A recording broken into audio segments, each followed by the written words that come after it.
केसरिया से मन जोगी हुआ रे, दिल झूमे देखो मतवारा हुआ रे।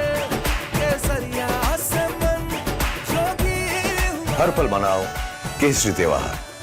विमल, बोलो जुबान केसरी।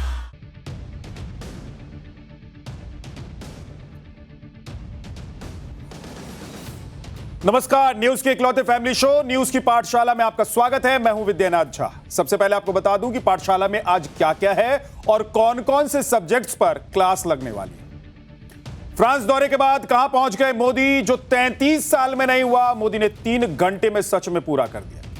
मोदी मैक्रोन ने मिलकर बड़ा कर दिया और खड़ा कर दिया है वो ग्लोबल प्लेटफॉर्म कि भारत से फ्रांस तक बहेगी ज्ञान की गंगा। मुंह ताकती रह गई दुनिया। एआई पर भारत फ्रांस की ऐसी डील कि ट्रंप के इरादों पर पानी फिरेगा। भारत के एआई को लेकर बहुत बड़ा प्लान है। ट्रंप ने बर्थडे गिफ्ट में ईरान से कितने में डील खरीदी, इजराइल नहीं मानेगा तो फिर न्यू चैप्टर शुरू हो जाएगा। 14 पॉइंट डील पर सहमति तो बन गई है, पर 440 किलो यूरेनियम का क्या होगा? तो क्या यह डील भी टूट जाएगी? राम मंदिर से दान पात्र का कितना पैसा गायब हुआ, 2 करोड़ या 200 करोड़? एसआईटी की जांच में दायरे में कौन कौन है? राम मंदिर को बदनाम करने की साजिश सीएम योगी छोड़ेंगे नहीं। अफवाहों में सच्चाई हुई तो एक्शन होगा। और ब्रिटेन के पीएम कीर स्टारमर का वो फैसला जिसने ब्रिटेन के बच्चों को बहुत मायूस कर दिया। सोशल मीडिया पर आए ब्रिटेन के फैसले से इंडिया में रहने वाले माता पिता इतना खुश क्यों हैं? और अंत में हमारा स्पेशल सेगमेंट, वो सवाल जो दिमाग की बत्ती जला। कड़क धूप से आने के तुरंत बाद चिल्ड पानी पीने से शरीर सुस्त क्यों हो जाता है? सोचा है कभी? आज बताऊंगा, लेकिन सबसे पहले दिन भर का रिव्यू।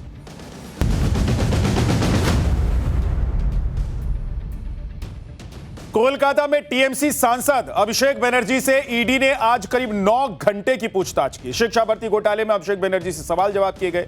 इससे पहले कल सीआईडी ने अभिषेक बनर्जी से विधायकों के फर्जी हस्ताक्षर के मामले में घंटों पूछताछ की थी।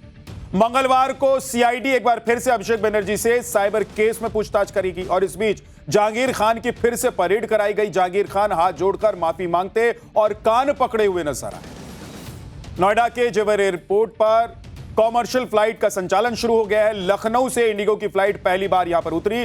वाटर कैनन से फ्लाइट को सलामी दी गई। वहीं दूसरी फ्लाइट से एयरपोर्ट निर्माण के लिए अपनी जमीन देने वाले 70 किसान नोएडा से लखनऊ पहुंचे और सीएम योगी से उन्होंने मुलाकात की। इस दौरान किसानों ने सीएम योगी से तीसरी बार सीएम बनने और भविष्य में प्रधानमंत्री बनने की इच्छा जताई। पटना फायरिंग केस में ज्ञान बिंदु के डायरेक्टर को राहत मिल गई है। पटना सिविल कोर्ट ने रोशन आनंद को जमानत दे दी है। जेल से बाहर आते ही रोशन आनंद ने खान सर पर बड़ा आरोप लगाया। उन्होंने अपने भाई की हत्या मामले में खान सर के नार्को टेस्ट कराने की मांग कर डाली। वहीं खान सर ने रोशन आनंद के भाई प्रिंस की मौत पर दुख जताया और हर मुमकिन मदद करने का भरोसा दिया। 3 जुलाई से शुरू हो रही अमरनाथ यात्रा के लिए सुरक्षा एजेंसियां हाई अलर्ट मोड में है। यात्रा मार्ग पर सुरक्षा बढ़ाई गई है और लगातार चेकिंग अभियान चलाया जा रहा है। इससे पहले कल श्रीनगर के लाल चौक इलाके में होटल और दुकानों की तलाशी ली गई। सुरक्षा एजेंसियों को इनपुट मिले हैं कि पाकिस्तान समर्थित आतंकी संगठन अमरनाथ यात्रा को निशाना बनाने की साजिश कर सकते हैं। ऐसे में सुरक्षा बल किसी भी तरह की चूक से बचने के लिए बहुस्तरीय सुरक्षा व्यवस्था लागू कर रहे हैं।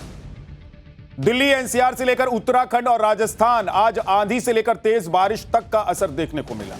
राजधानी दिल्ली में आज बारिश से पहले तेज आंधी आई, जिससे कई जगहों पर पेड़ गिरने की घटना भी सामने आई। और वहीं राजस्थान के चूरू में धूल का बवंडर चलने से दिन में अंधेरा छा गया। धूल की वजह से सड़कों पर ट्रैफिक पूरी तरीके से स्लो हो गया था। लोगों को अपने घरों के दरवाजे और खिड़कियां पूरी तरीके से बंद करके रखनी पड़ी।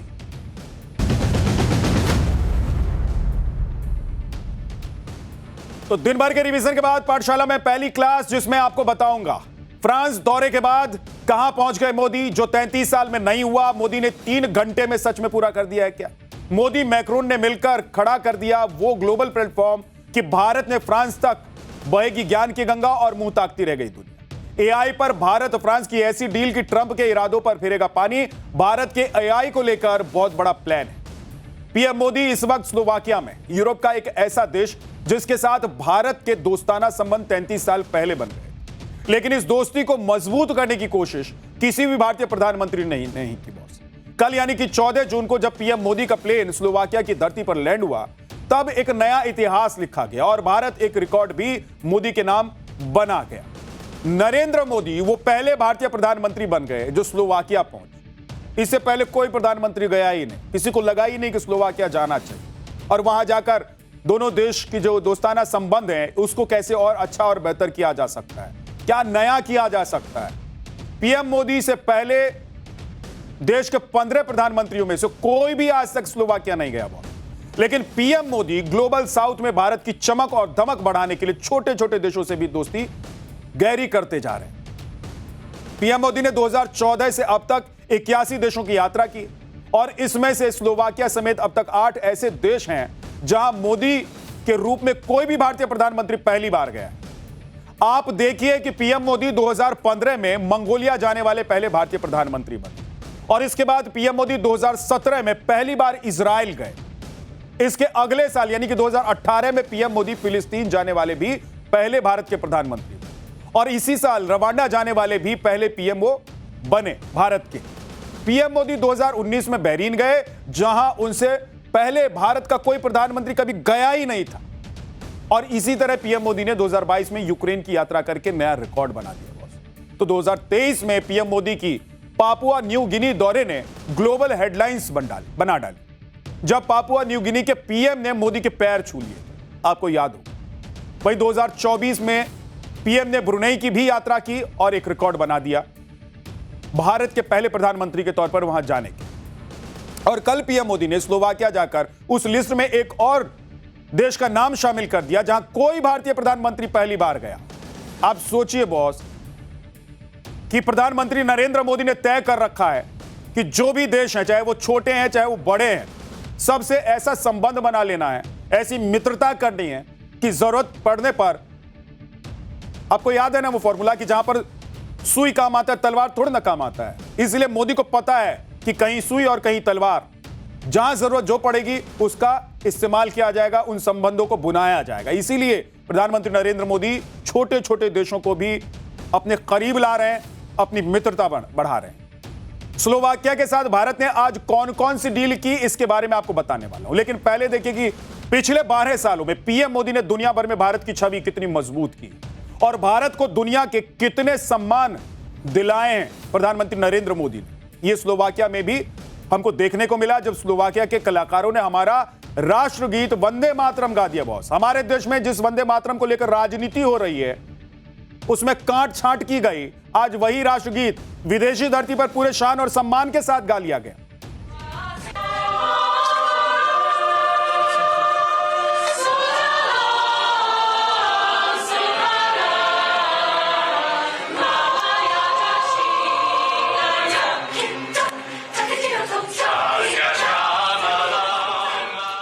बहुत सा सनातन विरोधियों को ना यह तस्वीर देखकर बड़ी पीड़ा हो रही है, आग लग रही होगी कि कैसे विदेशी धरती पर हर हर महादेव हो रहा है और स्लोवाकियन सिंगर शिव का भजन गा रहे हैं, वंदे मातरम गा रहे हैं। सनातन विरोधियों ने आज ये तस्वीर देखकर शायद अपने टीवी को बंद कर दिया, लेकिन आप देखिए कि स्लोवाकियन कलाकारों के 3 मिनट के इस भव्य और भक्तिमय प्रस्तुति ने पीएम मोदी को भी कैसे मंत्रमुग्ध कर दिया।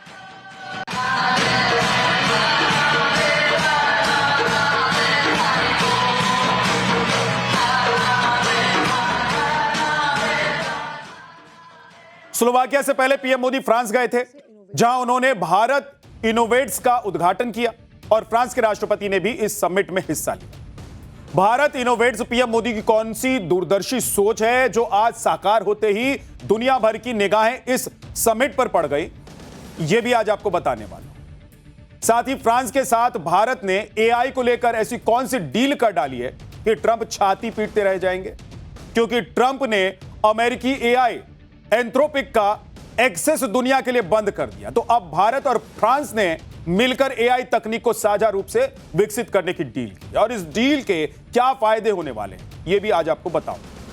फ्रांस में भारत इनोवेट्स का क्या मतलब है, इस समिट का नाम इंडिया इनोवेट्स क्यों नहीं रखा गया, क्या मोदी सरकार इंडिया शब्द धीरे धीरे किनारे लगा रही है और क्या देश से लेकर विदेश तक पीएम मोदी देश की पहचान इंडिया की जगह भारत के तौर पर स्थापित करने में जुटे हुए।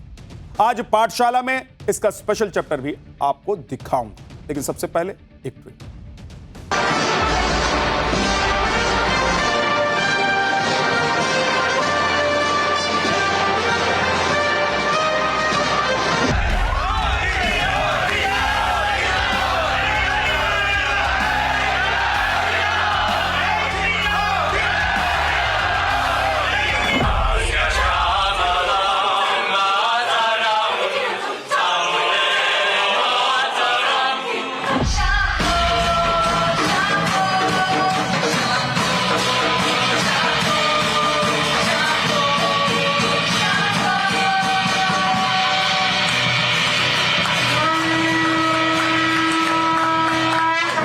मुझे खुशी है कि इस ऐतिहासिक अवसर पर हमने अपने संबंधों को कॉम्प्रिहेंसिव पार्टनरशिप का दर्जा देने का निर्णय लिया है।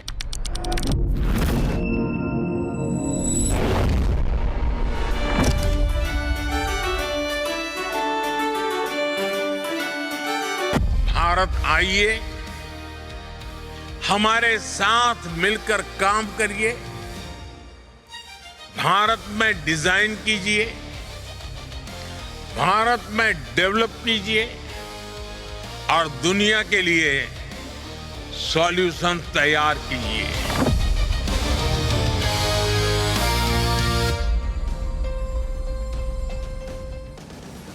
पीएम मोदी कल यानी कि 14 जून को स्लोवाकिया पहुंचे और 16 जून तक वो वहां पर रहेंगे और इस दौरान स्लोवाकिया के साथ भारत ने आज कौन कौन से समझौते किए हैं ये आपको बताने वाला हूं। लेकिन पहले देखिए कि पीएम मोदी किस तरह से डिप्लोमेसी का अलग अंदाज अपनाए हुए, वो ग्लोबल लीडर के साथ एक पर्सनल बॉन्डिंग भी कैसे करते हैं दुनिया के नेताओं के साथ, जो आज स्लोवाकिया में भी एक बार फिर से नजर आए।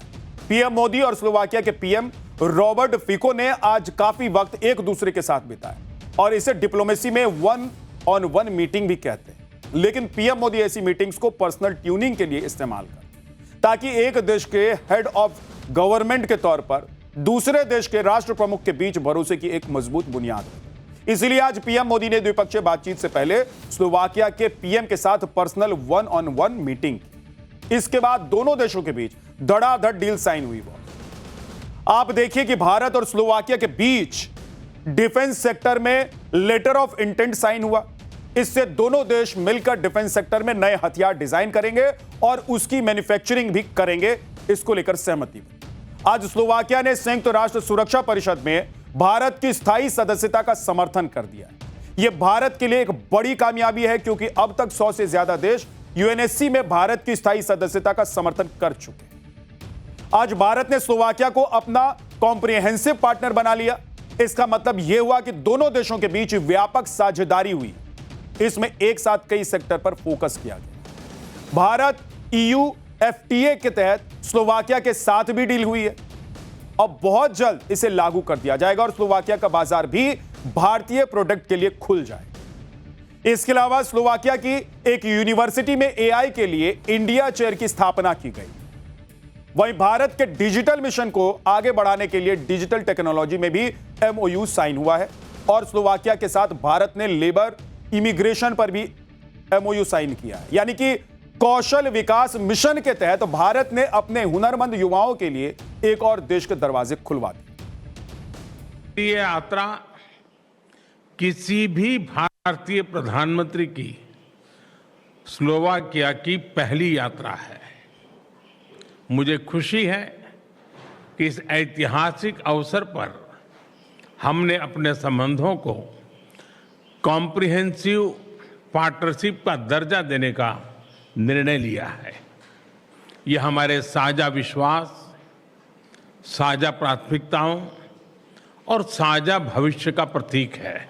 डिजिटल टेक्नोलॉजी पर आज किए गए एमओयू इसे डिजिटल पब्लिक इंफ्रास्ट्रक्चर में सहयोग की नई संभावनाएं बनेगी। मुझे खुशी है कि स्लोवाकिया की एक यूनिवर्सिटी में एआई के विषय पर इंडिया चेयर स्थापित की जा रही है। दोनों देशों के बीच प्रोफेशनल्स और स्किल्ड वर्कर्स की मोबिलिटी बढ़ाने के लिए आज हमने लेबर माइग्रेशन पर एमओयू की घोषणा की है। तो बॉस, भारत ने एक और दरवाजा खुलवाया है और प्रधानमंत्री नरेंद्र मोदी ने अपने युवाओं के लिए, युवा कौशल के लिए एक और मैदान तैयार कर। और यह डील देखकर ट्रंप अलग छाती पीट रहे होंगे कि काश उन्होंने भारत को टैरिफ टेरर न दिखाया होता तो आज भारत धड़ाधड़ डील पर डील साइन नहीं कर रहा होता दूसरे देशों के साथ। स्लोवाकिया के साथ भारत की डील देखकर जितनी तकलीफ ट्रंप को हो रही होगी उतनी ही तकलीफ और उतना ही दर्द वंदे मातरम और राष्ट्र विरोधी गैंग को भी हो रहा हो। जिन राष्ट्र विरोधियों ने स्लोवाकिया में वंदे मातरम यानी कि राष्ट्रगीत सुन लिया होगा ना बॉस, आज उनके कान में पर्दे नहीं दिखाई दे रहे होंगे, पर्दे फट गए हैं। ये तस्वीर उन लोगों को शर्मसार करती है मुंह पर तमाचा मारने वाली है जो लोग अपने ही देश में अपने ही राष्ट्रगीत के गायन का विरोध करते हैं, जो कट्टरपंथी धर्म का लबादा उड़कर कहते हैं कि हम राष्ट्रगीत नहीं गाएंगे। उन्हें यह तस्वीर देखनी चाहिए कि देखिए कि कैसे स्लोवाकिया के कलाकार भारत का राष्ट्रगीत पूरे सम्मान के साथ गा रहे हैं बॉस, और पीएम मोदी उनके सामने खड़े होकर सुन रहे हैं। अब देख रहे हैं, और यहां कुछ लोगों को राष्ट्रगीत गाने में दिक्कत होती है, कुछ लोगों को आधा गाना है, कुछ लोगों को गाना ही नहीं।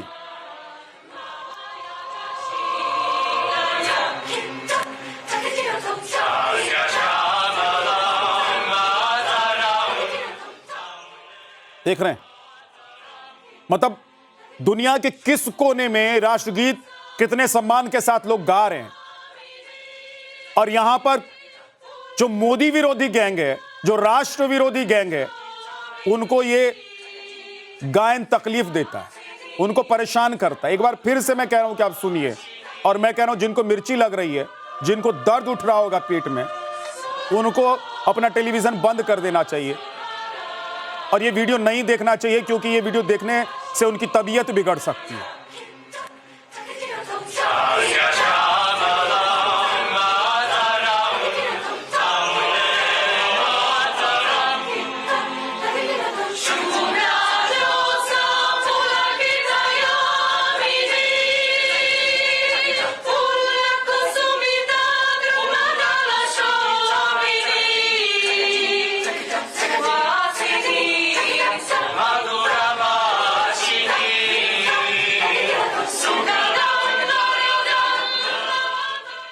स्लोवाकिया की राजधानी ब्रातिस्लावा में वंदे मातरम की गूंज सुनकर आज सिर्फ देश विरोधियों को ही आग नहीं लगी होगी बॉस, बल्कि सनातन विरोधियों का भी कलेजा फट गया होगा, क्योंकि स्लोवाकिया की राजधानी में पीएम मोदी के सामने हर हर महादेव का ऐसा नाद हुआ ना कि वहां मौजूद एक एक शख्स झूम उठा। स्लोवाकिया कलाकारों ने अपने 3 मिनट के शिव भजन से ऐसा आध्यात्मिक माहौल बना दिया ना कि खुद पीएम मोदी भी मंत्रमुग्ध होकर उनकी प्रस्तुति देखते रह गए। जिस वक्त स्लोवाकिया के कलाकार ये भजन गा रहे थे, उस वक्त वहां आदि योगी की प्रतिमा भी रखी गई, जिससे यह साबित हुआ कि ये विदेशी कलाकार शिव की महिमा, शिव की भक्ति और सनातन के संस्कार अच्छी तरह से समझते हैं। एक बार सुनिए।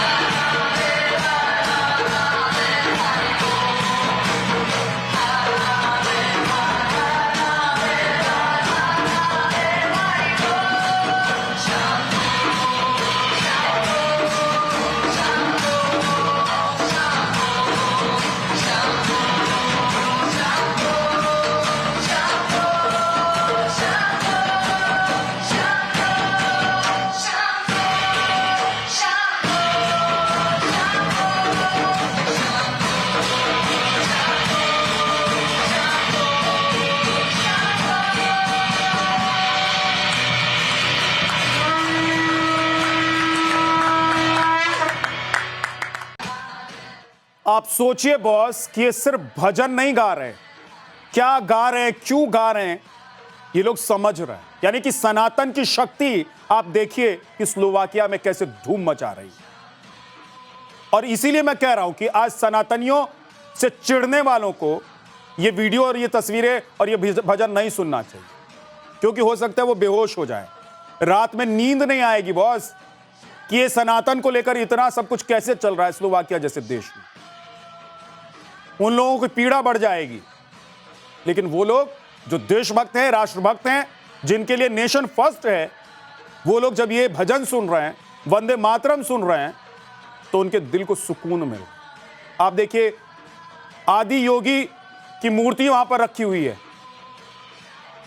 ये महादेव का वो स्वरूप है जिसकी वंदना स्लोवाकिया में किया जा रहा है। यहां के लोग, आप सोचिए, जो कट्टर है, जो ये सोचते हैं कि नहीं मोदी का विरोध करना है, देश का विरोध करना है, तो धर्म का भी विरोध करेंगे और सनातन का भी विरोध करेंगे, उन लोगों के छाती पर आज सांप लौट रहा है।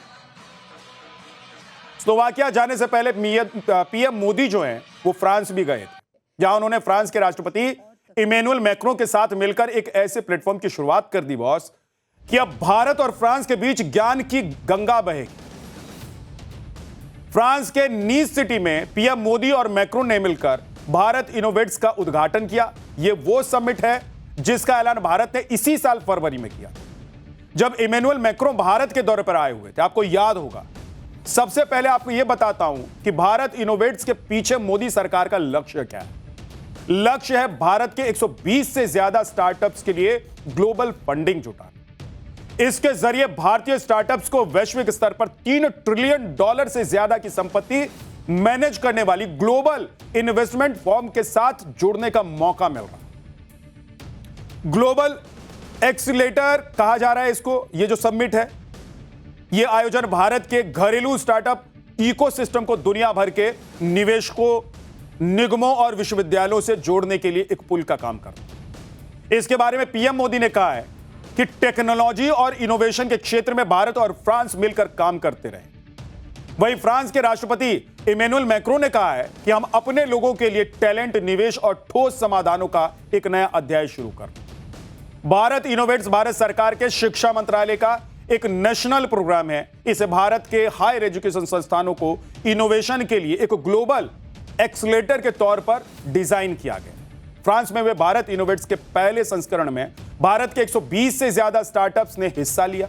भारत इनोवेट्स 2026 में 500 से ज्यादा विदेशी निवेशक शामिल हुए। भारत के 120 डीप टेक स्टार्टअप्स को ग्लोबल कैपिटल और मार्केट उपलब्ध कराना मकसद है। इस दौरान विदेशी निवेशकों की दिलचस्पी semiconductor, quantum technology, defence space technology, biotech और ग्रीन हाइड्रोजन में देखी गई। इस दौरान पीएम मोदी भी विदेशी निवेशकों से बातचीत करते हुए नजर आए।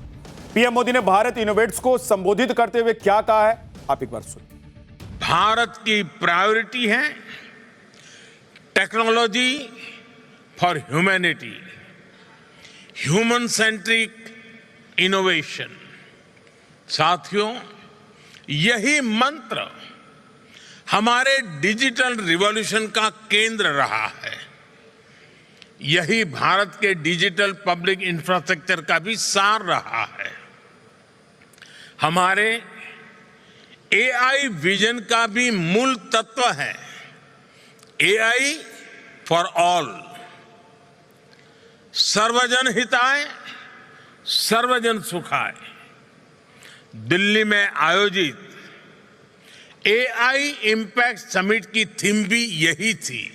मैं आज यहां मौजूद हर इन्वेस्टर, हर यूनिवर्सिटी और हर रिसर्च इंस्टीट्यूशन को, हर एंटरप्रेन्योर को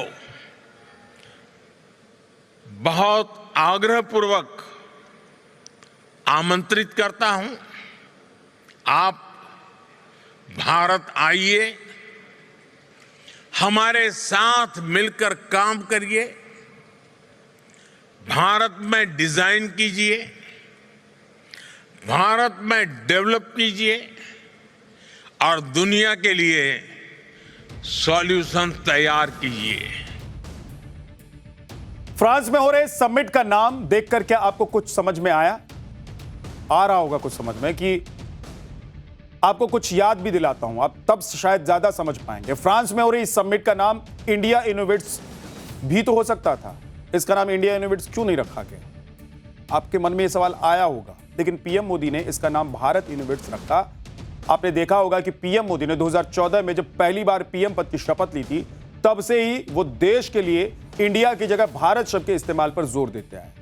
पीएम मोदी की यह सोच मोदी सरकार की योजनाओं में साफ दिखाई भी देता है। पीएम मोदी की ज्यादातर योजनाओं में भारत शब्द का इस्तेमाल होने लगा है, न कि इंडिया शब्द। आप देखिए कि 2 अक्टूबर 2014 को पीएम मोदी ने स्वच्छ भारत मिशन लॉन्च किया था। 2015 में पीएम मोदी ने भारत नेट योजना शुरू की थी। 15 फरवरी 2019 को वंदे भारत ट्रेन लॉन्च की गई। 12 मई 2020 को मोदी ने आत्मनिर्भर भारत योजना शुरू की और दिसंबर 2022 में मोदी ने अमृत भारत स्टेशन स्कीम शुरू किया। इसका क्या इंपैक्ट है पूरे देश में, आप वो समझिए। देश भर के 1200 स्टेशंस का कायाकल्प किया गया इसकी वजह से, और 26 जुलाई 2023 को भारत मंडपम भवन का उद्घाटन किया। 20 अक्टूबर 2023 को पीएम मोदी ने नमो भारत नाम की रैपिड ट्रेन चला दी। 1 दिसंबर 2023 को पीएम मोदी ने विकसित भारत 2047 का विजन घोषित किया और 30 दिसंबर 2023 को पीएम मोदी ने अमृत भारत एक्सप्रेस को हरी झंडी दिखाई। यानी कि आप देखिए कि हर योजना में भारत आपको नजर आए। अंग्रेजों ने हमारे देश की जो पहचान इंडिया के रूप में स्थापित की, उसे पीएम मोदी भारत के रूप में पुनर्स्थापित करने में जुट गए हैं बॉस। पीएम मोदी और मैक्रों की दोस्ती कितनी गहरी है, अब आपको वो भी बता देता हूं। यह खुद फ्रांस के राष्ट्रपति इमैनुअल मैक्रोन ने जाहिर किया हुआ है बॉस। मैक्रोन ने पीएम मोदी के साथ अपनी मुलाकात का एक वीडियो जारी किया है, जिसमें यारी यारी वाला सुपर हिट सॉन्ग लगाया गया है। यानी कि मैक्रोन इस वीडियो के जरिए यह बताना चाहते हैं कि उनकी और पीएम मोदी की पक्की दोस्ती है, पक्का याराना है, जो देश के साथ साथ पर्सनल दोस्ती की गहराई भी बताता है। पाठशाला में अब अगला चैप्टर, ट्रंप ने बर्थडे गिफ्ट में ईरान से कितने में डील खरीदी, इजराइल नहीं मानेगा तो फिर न्यू चैप्टर शुरू हो जाएगा क्या? 14 पॉइंट डील पर सहमति तो बन गई है, पर 440 किलो यूरेनियम का क्या होगा? तो क्या यह डील भी टूट जाएगी? लगभग 3 महीने तक दुनिया को जंग की आग में जलाने वाले देशों के बीच फाइनली पीस डील साइन होने जा रही है। 19 जून को स्विट्जरलैंड के जिनेवा में साइनिंग सेरेमनी होनी है। जब से इस डील के होने की बात सामने आई है, अमेरिका के राष्ट्रपति डोनाल्ड ट्रंप फूले नहीं समा रहे। ऐसा लग रहा है कि जो सोचा था वो मिल गया, जो चाहा था वो पा लिया।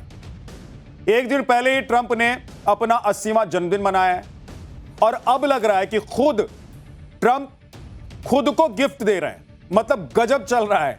युद्ध भी खुद शुरू किया ट्रंप ने, हॉर्मुज भी खुद ठप करवा दिया इन्होंने, और खुद जंग रोककर पीस डील कर रहे हैं। खुद की पीठ भी थपथपा रहे हैं। गजब नेता है डोनाल्ड ट्रंप। इस डील का, या यूं कहें कि MOU को अपनी डिप्लोमेटिक जीत बता रहे हैं। ईरान भी यही कह रहा है कि देखो हम झुके नहीं, हम अमेरिका को घुटनों पर ला दिए हैं। लेकिन एक बात आप समझ लीजिए बॉस, कि मांडमली में किसी की जीत और किसी की हार नहीं होती। कॉम्प्रोमाइज में ना कोई पक्ष जीतता है और ना हारता है, बस एक को कुछ थोड़ा ज्यादा मिलता है, एक को थोड़ा कम मिल जाता है। ठीक यही इस पीस डील के साथ भी चल रहा है। ट्रंप खुद को चाहे जितनी शाबाशी दे दे बॉस, लेकिन मैसेजिंग तो यही निकल कर आई है कि ईरान ने अपने मन मुताबिक लगभग सारी बातें अमेरिका से मनवा ली। और तो और, जो अमेरिका और इजराइल युद्ध से पहले और पूरे युद्ध के दौरान गलबहियां करते हुए दिखाई दे रहे थे, इस डील ने उस रिश्ते में भी खटास और दरार पैदा की। कौन क्या कह रहा है यह आज आपको बताने, यह भी बताऊंगा कि 108 दिनों के लंबे संघर्ष, तमाम बार हां ना हां ना हां ना के बाद ईरान के तबाही झेलने और ट्रंप के उलटने पलटने के बाद निकली ये पीस डील कैसे एक पतले धागे से बंधी हुई है, जो कभी भी किसी भी मोड़ पर टूट सकता है। लेकिन जो भी हो, यह समझौता दुनिया के लिए एक राहत की खबर। दुनिया इससे राहत की सांस ले रही है। जंग की वजह से ठप पड़े हॉर्मुज खुलने से पूरी दुनिया पर जो अभी तक प्रेशर एक बना हुआ था ना बॉस, वो कम हो जाए। और यही वजह है कि विश्व के तमाम बड़े नेताओं ने इसका हाथ खोलकर स्वागत किया है। पीएम मोदी ने भी इस डील का स्वागत किया है। डील की खबर सामने आने के बाद ही कच्चे तेल की कीमत में 4% से ज्यादा की गिरावट भी दर्ज कर ली और इसी के साथ तेल की कीमतें 3 महीनों में सबसे निचले स्तर पर आ गई। शांति समझौते से शेयर बाजार भी बम बम हो गया है। भारत के लिए LNG लेकर आ रहे कॉमर्शियल वेसल ने भी स्ट्रेट ऑफ हॉर्मुज पार कर लिया। लेकिन जब तक डील साइन नहीं हो जाती, तब तक कुछ भी तय नहीं माना जा सकता। डोनाल्ड ट्रंप के बारे में पूरी दुनिया जान गई है कि वो अपने फैसलों को लेकर कितने अनस्टेबल हैं, कितने गंभीर हैं। ऐसे में अगले 60 दिन पूरी दुनिया के लिए बेहद जरूरी और संवेदनशील होने वाले। इन 60 दिनों में क्या क्या होने वाला है, एक एक डील आज पाठशाला में आपके सामने रखूंगा। लेकिन सबसे पहले एक ट्रेलर।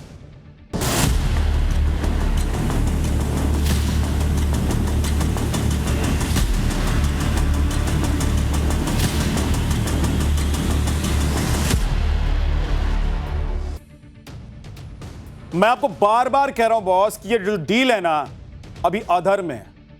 और क्यों कह रहा हूं ये आपको आगे बताऊंगा, लेकिन पहले आपको वो 14 पॉइंट्स बता देता हूं जो इस पीस डील के आधार माने जा रहे हैं, यानी कि जिस आधार पर ये डील होने जा रही है। हालांकि ये 14 पॉइंट्स ईरान की तरफ से बताए गए हैं और अमेरिका ने इन पर अभी कोई जवाब नहीं दिया है। लेकिन अगर ईरान इतना खुल्लम खुल्ला डील की बातें दुनिया को बता रहा है, तो इसमें सच्चाई तो जरूर। एक बार ये 14 पॉइंट्स क्या हैं वो बता देता हूं आपको, उसके बाद आगे की बात बताऊंगा। लेबनान समेत सभी मोर्चे पर सैन्य कार्रवाई को तुरंत और हमेशा के लिए खत्म करना, ईरान के अंदरूनी मामलों में दखल ना देना और ईरान की संप्रभुता का सम्मान करने का अमेरिका का वादा। 30 दिनों के ब्लॉकेड को पूरी तरीके से खत्म करना, ईरान के आसपास के इलाकों में अमेरिकी सेना को हटाना, 30 दिनों में अंदर ईरान की व्यवस्था के तहत हॉर्मुज स्ट्रेट को फिर से खोलना, ईरान के तेल, पेट्रोकेमिकल उत्पादों और उनसे जुड़े एक्सपोर्ट पर लगी पाबंदियों को हटाना, एनर्जी एक्सपोर्ट से होने वाली कमाई तक ईरान की पूरी पहुंच, ईरान के लिए कम से कम $300 अरब के पुनर्निर्माण प्लान पेश करने का अमेरिका और उनके सहयोगियों का वादा, परमाणु मुद्दों और पाबंदियों में बड़ी राहत पर अंतिम समझौते तक पहुंचने के लिए 60 दिनों की बातचीत का समय, परमाणु हथियार न बनाने के लिए न्यूक्लियर नॉन प्रोलिफरेशन ट्रीटी के तहत ईरान का फिर से वादा और इलाके में सैन्य तैनाती न बढ़ाने और बातचीत के दौरान नई पाबंदियां न लगाने का अमेरिका का वादा। बातचीत के दौरान ईरान की फ्रीज की गई $24 अरब की संपत्ति को जारी करना, जिसमें से आधी रकम बातचीत शुरू होने से पहले जारी की जाएगी। समझौते के लागू होने की निगरानी के लिए एक निगरानी तंत्र बनाना, यूएनएससी के प्रस्ताव के जरिए अंतिम समझौते को मंजूरी दी। अब यह तो हुआ ईरान का वर्जन, लेकिन डील पर अमेरिका भी अपना वर्जन दे रहा है। मतलब डील 1 और वर्जन 2। आपको अमेरिका का क्या वर्जन है वो भी बताने वाला हूं। ट्रंप कह रहे हैं कि पीस डील कंप्लीट हो गई, यानी कि पूरी हो गई, लेकिन ईरान कह रहा है कि नहीं भाई, ये तो अभी सिर्फ MOU है, यानी कि मेमोरेंडम ऑफ अंडरस्टैंडिंग है। अमेरिका कह रहा है कि शांति पूरी तरीके से स्थापित हो गई, लेकिन ईरान कह रहा है कि शांति तो तब आएगी जब अमेरिका इस पर कदम आगे बढ़ाए। यानी कि वॉशिंगटन जिस समझौते को कामयाबी बता रहा है, तेहरान उस पर कह रहा है कि पहले कमिटमेंट दो, उसके बाद आगे की बात बढ़ेगी। ऐसे नहीं चलेगा, जानते हैं आपको, आप कहते कुछ है करते कुछ हैं, शाम को कुछ बोलेंगे और सुबह फिर कुछ हो जाएगा। इसलिए ईरान चाहता है कि जो भी बातचीत हो उसको लेकर MOU हो, एक डील साइन। बॉस, ये ट्रंप के डेप्यूटी हैं, इनकी बात सुनकर एक बार को तो यह भी लग रहा है कि अमेरिका इस पूरी स्थिति में कहीं से भी कमांडिंग पोजीशन में है। हमारे यहां इसे चिरौरी कहना लोग पसंद करते हैं, चिरौरी कहते हैं लोग इसे। कहां तो ईरान से अनकंडीशनल सरेंडर करवाने चले थे और देखिए अब हुआ क्या। बातों में आई इस नरमी की वजह साफ है कि मिडिल ईस्ट में शांति स्थापित हो, इसकी जितनी जरूरत ईरान और पूरी दुनिया को हो, उतनी ही जरूरत अमेरिका को भी है। लेकिन इतने दिन, इतने तमाम तामझाम के बाद, इतनी मातापच्ची करने के बाद भी कोई क्लियर ग्राउंड अभी भी निकल कर नहीं आया, दिखाई नहीं दे रहा है, जिसके आधार पर यह कहा जा सकता है कि हाँ भाई, दोनों पार्टियों में बात पक्की हो गई है। हिजबुल्लाह पर कोई क्लियरिटी अभी तक नहीं है। पूरी डील पर इजराइल का स्टैंड क्या है यह अभी तक क्लियर नहीं हुआ है। ईरान पर लगे सेंसर हटेंगे, कब हटेंगे इसका कोई जवाब अभी तक नहीं मिला है। अगर 60 दिन बाद बातचीत फिर फेल हो गई तो ऐसे मौके पर फिर क्या होगा, यह भी अभी तक नहीं किसी ने कुछ बोला है। और सबसे बड़ी बात और सबसे बड़ा सवाल जिसका जवाब अभी तक नहीं मिला है, वो ईरान के यूरेनियम के बारे में है कि आखिरकार ईरान के एनरिच्ड यूरेनियम का क्या होगा। ईरान पर अटैक करने के पीछे अमेरिका का सबसे बड़ा जो तर्क था, अमेरिका और इजराइल का, यही था ना जी, कि ईरान को न्यूक्लियर हथियार नहीं बनाने देंगे और कैसे भी करके उसके पास से एनरिच्ड यूरेनियम लेना है। लेकिन 108 दिन बाद हुआ क्या? ट्रंप कह रहे हैं कि ईरान का 440 kilo highly enriched uranium America लेगा, जिस पर ईरान की तरफ से जवाब आया है कि इस यूरेनियम को विदेश भेजना संभव नहीं है, असंभव है। अब अमेरिका आगे क्या करेगा यह भी देखने वाली बात है। क्या अमेरिका ईरान के यूरेनियम को किसी तीसरे देश में भेज देगा?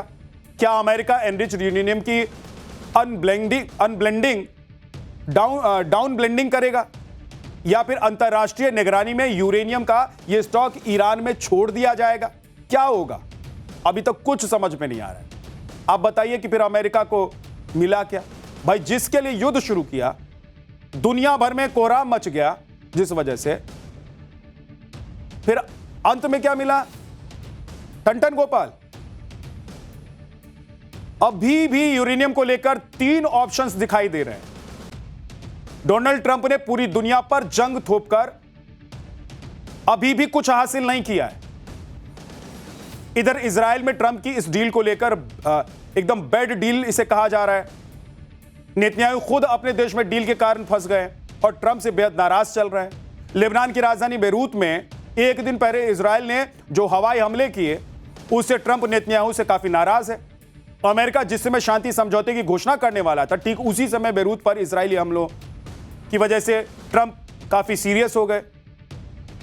ट्रंप ने दावा किया कि इजरायली प्रधानमंत्री बेंजामिन नेतन्याहू ने बेरूत पर हवाई हमले के जरिए अमेरिका और ईरान के बीच हुए शांति समझौते को लगभग पटरी से उतार दिया। ट्रंप का कहना है कि इस हमले की वजह से समझौते में देरी भी हुई, कई घंटे की देरी हो। ट्रंप ने यहां तक कह दिया बॉस कि नेतन्याहू बहुत ही अड़ियल इंसान है और इजरायल को अमेरिका का शुक्रिया अदा करना चाहिए। अब आप सोचिए, कहा तो अभी तक दोनों राम लखन की जोड़ी बनकर घूम रहे थे, जय वीरू की जोड़ी बनकर घूम रहे थे, और आज एक दूसरे को ही आंख दिखा रहे हैं। ट्रंप की डील पर अभी तक डायरेक्टली नेतन्याहू की तरफ से कोई बयान नहीं आया, लेकिन इजरायल के राष्ट्रीय सुरक्षा मंत्री ने कहा है कि इस समझौते को मानने के लिए हम बाध्य नहीं हैं। इजरायल कोई बनाना रिपब्लिक नहीं है। इजरायल के रक्षा मंत्री ने कहा है कि इजरायली डिफेंस फोर्स अपनी जगह पर तैनात रहे। इजरायल के वित्त मंत्री ने कहा है कि किसी तरह के दबाव से हमारा रुख नहीं बदलने वाला और यह समझौता इजरायल और पूरी दुनिया के लिए बुरा है।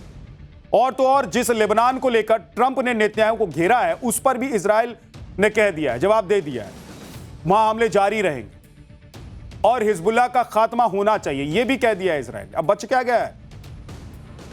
अब सोचिए, स्ट्रेट ऑफ हॉर्मुज से ब्लॉकेड हटने और हॉर्मुज के खुलने की खबर पूरी दुनिया को राहत देने वाली। हॉर्मुज बंद होने के कारण फारस की खाड़ी में करीब 600 जहाज फंसे हुए हैं, जबकि ओमान की खाड़ी में 292 माल से लदे हुए जहाज फंसे हुए हैं और 300 से ज्यादा खाली वेसल वहां पर फंसे। हॉर्मुज के खुलने की खबर के बाद भारत के लिए भी एक खुशखबरी आई है। ईरान अमेरिका के बीच समझौते की खबर आने के बाद भारत को ऊर्जा के मामले में पहली बड़ी राहत मिली। भारत के लिए एलएनजी लेकर भारत आ रहा दिशा नाम का जहाज हॉर्मुज पार कर चुका है और यही वजह है कि एक तरफ जब ये दुनिया भर को बताया गया है अमेरिका और ईरान की तरफ से कि समझौता होने जा रहा है, साइन होने जा रहा है और युद्ध रुक गया है, और दूसरी तरफ आप देखिए कि इजराइल का जो रुख है उसके बाद अभी भी पूरी तरीके से दुनिया के माथे से चिंता की लकीर मिटी नहीं है। हालांकि कुछ चीजें सामान्य होती हुई नजर आ रही। पाठशाला में अगला चैप्टर जिसमें आपको बताऊंगा राम मंदिर से दान पात्र का कितना पैसा गायब हुआ, 2 करोड़ या 200 करोड़। एसआईटी की जांच के दायरे में कौन कौन है। राम मंदिर को बदनाम करने की साजिश सीएम योगी छोड़ेंगे नहीं, अफवाहों में सच्चाई हुई तो क्या एक्शन होगा। अयोध्या में भव्य राम मंदिर का निर्माण सदियों के संघर्ष और 500 साल के लंबे इंतजार के बाद पूरा हुआ। हिंदू आस्था का केंद्र रहे राम मंदिर को बनता देखने की चाहत में कितनी ही सनातन पीढ़ियां खप गईं। जो राम मंदिर हिंदुओं की आस्था का केंद्र है, अब उस मंदिर के खजाने में चोरी की बात हो। आप सोचिए सर, राम मंदिर के दान पात्र से चढ़ावे में चोरी होने के आरोप लग रहे हैं। अफवाह है कि राम मंदिर में जो दान श्रद्धालुओं ने चढ़ाया था उसमें से करोड़ों रुपए का गबन हो गया। हैरानी इसलिए हो रही है क्योंकि सवाल उन लोगों पर उठ रहे हैं जो राम मंदिर में व्यवस्था देख रहे हैं बॉस, दान का हिसाब किताब रख रहे हैं बॉस और सिस्टम को संभाल रहे हैं। आप देखिए कि बात सिर्फ चोरी या घपलेबाजी की या गबन की बात नहीं है, अफवाह की कहानी भी नहीं है, बल्कि राम मंदिर से जुड़ी हुई आस्था की बात है बॉस। इसलिए यूपी सरकार ने भी तुरंत एक्शन ले लिया। सीएम योगी ने मामले की जांच के लिए एसआईटी का गठन किया है। एसआईटी ने आज अयोध्या पहुंचकर इस मामले की जांच भी शुरू की। एसआईटी 7 दिन में जांच करेगी, 15 दिन में पूरी रिपोर्ट सौंपेगी। सबसे पहले तो इस बात की जांच की जा रही है कि आखिर मंदिर के दान की चोरी कैसे हो सकती है। अगर इस बात में थोड़ी भी सच्चाई है तो आरोपी कौन है और अभी तक कैसे बच रहे थे, आज ये आपको बताने। बात राम मंदिर से जुड़ी हुई थी तो इस पर सियासत भी शुरू हो गई, अफवाहें भी उड़ने लग गई। कोई कह रहा है कि 2 करोड़ चोरी हुई है, तो कोई कह रहा है कि भाई 200 करोड़ रुपए का गबन हो गया। दावा यहां तक किया जा रहा है कि मंदिर में दान के पैसों की गिनती करने से जुड़े कई लोग कुछ ही सालों में करोड़पति बने। कौन कौन जांच के दायरे में है, सबसे पहले किसने आरोप लगाया, यह सब आपको बताऊं, लेकिन पहले मैं नहीं समझता कि किसी प्रकार इसमें अब ढिलाई बढ़ती जाएगी। पाल राव, आप उसको भी जानते हैं, चंपत राय बंसल, इसका पूरा नाम है चंपत राय बंसल, अनिल मिश्रा और ये रामशंकर उर्फ टिन्नू, ये 3 करोड़ की जमीन है, 2 करोड़ 92 लाख मान लीजिए, लगभग 3 करोड़ की जमीन है। 24 करोड़ में जमीन खरीदी गई। आप कल्पना कर सकते हैं? देश के बड़े बड़े मंदिरों में करोड़ों का चढ़ावा चढ़ता है। उस चढ़ावे को मंदिर के ट्रस्ट को मैनेज करना होता है। हर साल ऑडिट भी होती है, उसका ऑडिट किया जाता है। मंदिरों में ऐसी व्यवस्था सालों से चली आ रही है ऐसी व्यवस्था। और मंदिर में भक्तों द्वारा चढ़ाया गया पैसा सिर्फ खजाना नहीं होता है बॉस, बल्कि ये तो करोड़ों भक्तों की आस्था का प्रतीक भी होता है। कई मंदिर इस पैसे को धर्मार्थ के काम में लगा देते हैं या फिर मंदिर के लिए ही उसे खर्च कर दिया जाता है। ऐसे में अगर राम मंदिर में भक्तों के दिए चढ़ावे के साथ गड़बड़ी की बात उठी है तो जांच पूरी होनी चाहिए और एकदम अच्छे से होनी। राम मंदिर से सीएम योगी का खास लगाव रहा है। ऐसे में यूपी सरकार ने तुरंत इस मामले की जांच के आदेश दिए। आज ही एसआईटी की 3 सदस्यीय टीम अयोध्या पहुंच गई। जांच टीम की कमान आईएएस विजय विश्वास पंत संभाल रहे हैं और विजय विश्वास पंत अभी लखनऊ के कमिश्नर हैं। वो चढ़ावे और दान की व्यवस्था को समझेंगे और उसे बेहतर करने के सुझाव भी देंगे। एसआईटी टीम में आईजी किरण एसबी हैं, जिन्हें अपराध की जांच का लंबा अनुभव है। चढ़ावा चोरी के आरोपों की तह तक जाएंगे वो, यानी कि पुलिस के एंगल से भी इस पूरे मामले की जांच संभालेंगे। वहीं वित्त विभाग में विशेष सचिव नील तरन भी मामले की जांच करेंगे और मंदिर के ऑडिट, दान और वित्तीय लेन देन का निरीक्षण करके उसकी रिपोर्ट तैयार करेंगे। दूसरे ट्रस्टों की तरह ही राम मंदिर ट्रस्ट भी आरटीआई के दायरे से बाहर है। राम मंदिर में कितना चढ़ावा आता है इसकी जानकारी ट्रस्ट की बैठक में ही दी जाती है। आखिरी बार दिसंबर 2025 में चढ़ावे की जानकारी दी गई थी। ट्रस्ट की पिछली बैठक में यह जानकारी सामने आई थी कि राम मंदिर को कुल 4,575 करोड़ रुपए दान में मिले हैं। पिछले 5 साल 9 महीने में मंदिर निर्माण पर 2,475 करोड़ रुपए खर्च हुए हैं और इसके बाद राम मंदिर ट्रस्ट के पास लगभग 2,100 करोड़ रुपए बचे हुए। आप देखिए कि राम मंदिर में जो चढ़ावा आता है उसे मैनेज करने के लिए एक पूरी व्यवस्था बनाई और इस व्यवस्था में सेंध लगाना इतना आसान नहीं है। मंदिर में आने वाला चढ़ावा 3 तरह से आता है। पहला है श्रद्धालु ऑनलाइन बैंक में दान को ट्रांसफर कर देते हैं। दूसरा है जो लोग मंदिर में दर्शन करने के लिए आते हैं वो मंदिर परिसर में बनी डेस्क पर चढ़ावा देते हैं। यह ट्रस्ट और बैंक कर्मी तैनात रहते हैं और चढ़ावे की रसीद भी उन्हें देते हैं। बैंक कर्मचारी शाम तक इस चढ़ावे को बैंक में जमा करवा देते हैं। मंदिर परिसर में मौजूद दान पात्र में तीसरी तरह से चढ़ावा आता है, जिसके भर जाने पर बैंक कर्मी और ट्रस्ट कर्मी इसे मंदिर परिसर में बने कक्ष में ले जाते हैं। मंदिर की तरफ से तय कर्मी की देखरेख में चंदा पात्र को खोला जाता है और इन्हें गिना जाता है और बैंक के कर्मचारी इसे बैंक में जमा करने के लिए ले जाते हैं। मामला इतना बढ़ गया है ना बॉस, या हर कोई इस मामले से पल्ला झाड़ रहा है। राम मंदिर ट्रस्ट के प्रभारी प्रकाश गुप्ता ने तो बैंक के कर्मचारियों पर ही आरोप लगाया। एक बार सुनिए। जन्मभूमि ट्रस्ट के विरोधी रहे हमेशा, तो वो तो हमेशा कोई न कोई चीज को ढूंढ करके दिल का ताल बना देते हैं। तो लेकिन ऐसा कोई, देखिए ऐसा है, ट्रस्ट में ट्रस्ट का कोई आदमी कहीं शामिल है नहीं। कुछ बैंक के कर्मचारियों के ऊपर संदेह हुआ है, क्योंकि बैंक के कर्मचारी ही गिन करके रुपया ले जाते थे। तो अब वो कर्मचारी बैंक के आते थे तो हमारे तो कोई थे नहीं, ना हम तक कोई संबंध था। अब उसमें उन्होंने कुछ गड़बड़ी बेईमानी किया हो जो पकड़ में आई, बताते हैं लोग। तो अब हम उसके बारे में क्या कहें। मंदिर ट्रस्ट की तरफ से दावा किया जा रहा है कि कोई भी गड़बड़ी नहीं हुई है और अगर इसमें कुछ सच्चाई भी है तो इसका ट्रस्ट से कोई लेना देना नहीं है। लेकिन एसआईटी की टीम हर एंगल से जांच कर रही है, क्योंकि संदेह के घेरे में वो सभी लोग हैं जो दान की गिनती से लेकर बैंक तक चढ़ावा पहुंचाने में शामिल हुए। एसआईटी की टीम ने श्री राम जन्मभूमि तीर्थ क्षेत्र ट्रस्ट से उन कर्मचारियों का डेटा मांगा है जो पिछले कुछ साल में राम मंदिर में दान के रुपए गिनने में शामिल रहे हैं। सूत्रों के मुताबिक इन कर्मचारियों और उनके रिश्तेदारों की संपत्ति की भी जांच की जाएगी, वो भी जांच के दायरे में। मंदिर में बने गणना स्थल के सीसीटीवी फुटेज भी खंगाले जा रहे हैं। दान पेटी से गणना कक्ष तक लाने, गिनने और बैंक में जमा करने की प्रक्रिया की भी जांच होगी। इसके साथ ही मंदिर में चढ़ावे की पूरी व्यवस्था की भी जांच की जाएगी। बताया जा रहा है कि मंदिर के ट्रस्टियों के साथ गिनती में शामिल सभी लोग फिलहाल जांच के दायरे में।